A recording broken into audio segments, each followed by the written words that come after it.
Hey everybody, welcome to Football Night New York Living Room Edition. Jonas Schwartz along with Eamon McAneney, Ralph Vacchiano. We've been waiting for weeks. We finally got our answers to who the Jets and the Giants would take in the first round, the 2020 draft. Both teams going with tackles. Andrew Thomas for the Giants, Mekhi Becton for the Jets. Ralph, right off the bat, what'd you make of the Becton pick? Everybody says lowest floor but highest ceiling of those big four tackles. Yeah, I think it's a great pick. There are some people that will say maybe it's a little bit of a risk. There was the flagged drug test at the scouting combine at 364 pounds. There's always concern about his weight, whether he can keep it down, how his lower body will hold up. But the risk there is overshadowed by the reward, because there are a lot of scouts who say if you can get past those concerns, this guy could be the best tackle in a very good tackle draft. And obviously, the Jets rebuilding this offensive line to get their anchor on the left side. Every great offensive lineman has one of those. And now it looks like Joe Douglas's rebuilding project there, it's probably complete. Yeah, Ralph, I'm just surprised that they went with the risky pick when a safer pick at the same position was there in Tristan Wirfs. Certainly, Becton jumps off the screen at you at the size and the speed and the ability to move. But I thought Wirfs was the safer pick. You heard so many good things about him, more associated with the Giants than the Jets. But I just thought Wirfs was the safer pick, and we talked the last few days about how important this draft is, not only for Joe Douglas, but also for the Jets. I thought they would have gone safer and gone Wirfs, but certainly Becton has tremendous upside and potential.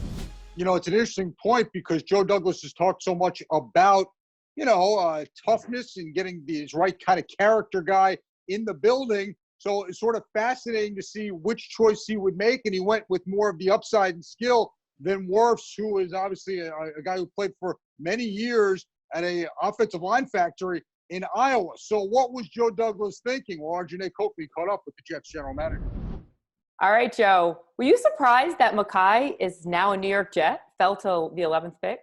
Yeah, so when we got together and we're doing our strategy meetings, we usually work from the worst case scenario back. I think a lot of people were surprised that Mekhi was there at pick 11. What made Mekhi your guy? I mean, the first thing that jumps out is just there's a lot of unusual traits on the guy. His size, his length, his athleticism at his size. Certainly an eye-opening 40 when he ran the 5.10. So I think there's a lot of unusual traits that really got quite a few people excited in our building. Is that what stood out the most, that athletic ability for, like you said, being so big and so quick? Yeah, I think the number one thing that jumps out is the size. That's the first thing. I mean, because he's just a giant, at 6'7", 360 pounds. And then you see him move, and it's just not normal to see him that big move that light on his feet. Those are some of the unusual traits that really get you excited.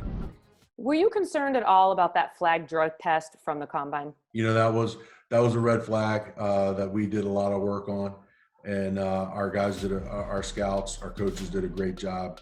And then the conversation that I was able to have with him yesterday, it really alleviated a lot of concerns. This was such an unprecedented draft. This is your first draft as a GM. You hug your children after. How special was that? It's really cool.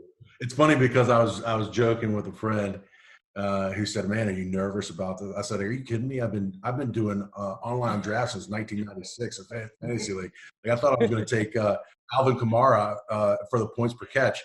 The league probably would have got mad at me, but no, it was unique. It was cool.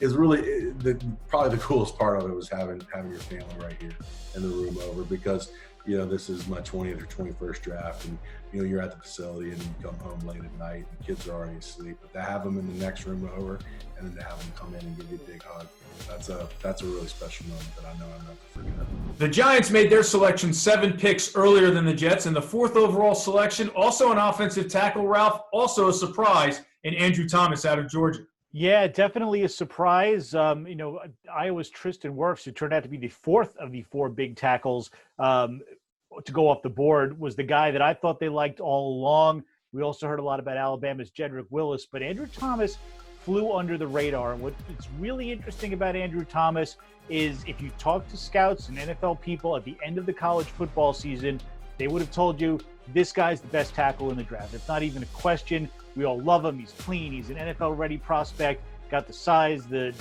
length, the speed, everything you need for an offensive lineman. And then he got overshadowed by everybody else. But the Giants were never off of him. They liked him all along. They settled on him in the final days, really, as their top offensive lineman. And I don't think you can go wrong with any of the big four, but certainly the guy that everybody once thought was the best tackle in the draft, it may not have been the one we expected, but it's still a pretty good pick. Now, Ralph, obviously, Jets and Giants still have a lot more to do here in this draft. Day 2 coming your way, coming tonight. And really, at this point, Jets and Giants, plenty they want to get done. Tell us about their needs and who they can get. Well, I think for the Giants, I would not be shocked to see them continue the hog molly draft for Dave Gettleman, especially at the center position. There are some good ones that can be gotten either in the second round or the third round, depending on how they have them rated. I think they need to fill that spot. Their starting center, John Halapio, has a torn Achilles. They're not going to know about him until June. So I think they're looking to upgrade there and definitely add to the depth there. They have some needs at safety as well, cornerback. There's some good defensive backs they could go to. But the hog molly march probably is going to continue for them. And for the Jets, I think it's obvious. They went tackle in round 1. They're going to go receiver in round 2. And take your pick. There's going to be a big group of them. We've talked at length about how deep this class is, how there could be a guy with a first-round grade waiting for the Jets in the middle of the second round, a big receiver, a slot receiver. They're going to have an array of choices, but that's the next step for them, getting the weapon for Sam Darnold. They can protect him now, but he needs people to throw the ball to. Sounds like a buffet restaurant, Jonas, the Hog Molly March. I can't wait to go. It sounds, honestly, who wouldn't want to eat there? Should be interesting. And you know what? We'll see how this all plays out tonight. Rounds 2 and 3 coming your way. And, of course, be with SNY all weekend long, as we will have your coverage for both the Jets and the Giants, both on our social media platforms and on TV as well. For Ralph Vacchiano and Eamon McAneney, I'm Jonas Schwartz. Enjoy the rest of the draft, and we'll speak to you throughout the weekend.